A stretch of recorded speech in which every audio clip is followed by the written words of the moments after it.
How to understand complex background checks for property management. Imagine trying to piece together a puzzle where each piece reveals something about a potential tenant.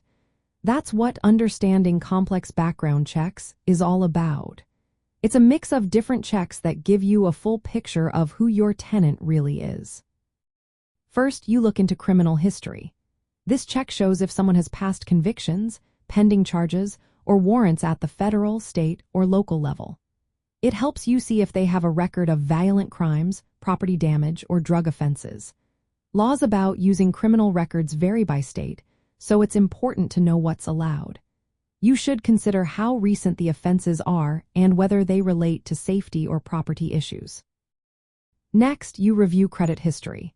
This check shows their credit score, payment habits, debts, and recent credit inquiries. A good credit score usually means they pay bills on time and manage money well. A poor score might mean they have financial problems, but it's not always a deal breaker. You need to see the full story, including their rental history and employment stability. Rental history verification is another key part.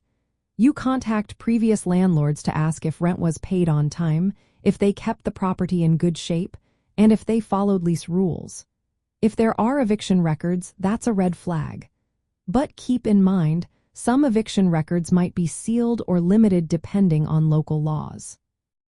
Employment and income verification help you see if they can afford the rent. You might ask for recent pay stubs, bank statements, or contact their employer to confirm job status, title, and how long they've been employed. Usually, you want their income to be at least 3 times the rent amount. For example, if rent is $2,000 a month, they should earn at least $6,000 monthly. Sometimes, additional checks are included, like sex offender registry searches or reviewing income documents.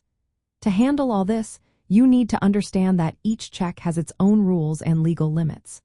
Always stay updated on local laws to avoid issues. Using tenant screening services can help compile all this information into one report, saving you time and reducing errors. When reviewing these checks, don't just look at one piece. Think about the whole picture. A tenant with a lower credit score but a solid rental history and steady job might still be a good choice. Keep detailed records of your screening process and decisions to stay fair and protect yourself legally. In urban property management, these background checks are tools to help you pick tenants who pay on time, take care of your property, and follow the rules. They also help you stay compliant with fair housing laws. Having a clear, consistent process makes it easier to choose tenants who will be positive additions to your community.